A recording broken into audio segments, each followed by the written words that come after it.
Götün ayrı mekik çeç. Ne çarва? Простите, а где здесь корпус Г? У нас нет такого корпуса. Ты новенький? Да. А откуда перевелся? Я в Штатах учился. А зачем ты туда перевелся? Политех лучше всех. Ну, как зовут тебя-то? Еркебулан. А я. Очень приятно. А корпуса Г нет. Там Алима, трубка не берет. Ты не сказала, не звони мне, я с тобой не буду Ben общаться. seni Alparslan dedim mi Alparslan?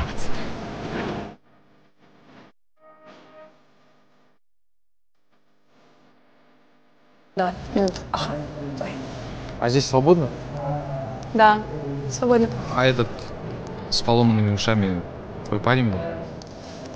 Нет, честно сказать, он меня уже достал. Ну, если хочешь, я с ним могу поговорить. Думаю, не стоит, он профессиональный боец. Ладно, я пойду пока.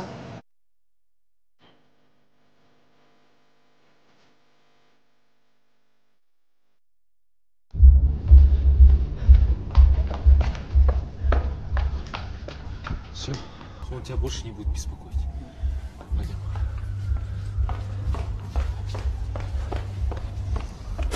Пойдем. Тохтар! Тохто! Давай здесь решим. Я в твою игру не играю. Тем более перед публикой. Без борьбы. Он сказал без борьбы? Тогда можно.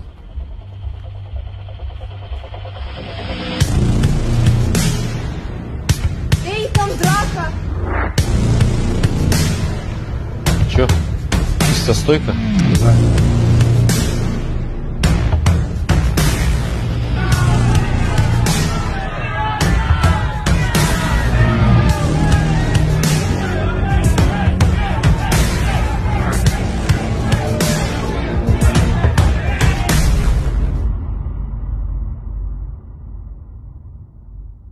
Götün ayrı mekik çeç.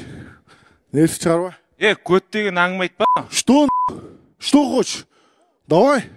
Че болды, қой болды. Марсель, қой болды. Марсель, вот как раз ты сейчас говоришь, что ты его уронишь, но на самом деле, ну ты же не славишься именно такой нокаутирующей мощью. Каким образом ты это планируешь сделать? Этот день посмотрим, брат. У меня... Я покажу такой жесткий бой. 8 число посмотрим. Стало ли это противостояние теперь личным для тебя из-за этой ситуации? Я хочу его жесткий сбить, брат. Я жесткий настроен. Еще голова тоже, голова попала здесь. Прям жестко. Ну, этот день будет голова. По факту скажу, ты же первый бой проиграл. И Я тебе говорю, я во втором классе тоже проигрывал. Что ты сравниваешь? Даже ему удар не попал, он упал сразу. Это что за индийское кино? У кого индийское кино? Давай, ты за счет чего собираешься меня побеждать? Вот у меня вопрос постоянно вот чисто холхозкой выиграю я тебя. Кроме холхозки ничего нет у меня. У пацана нет плана. У пацана нет плана. Это уже говорит о том, что он... У меня план есть, только победа. Знаешь, у меня... Ты у себя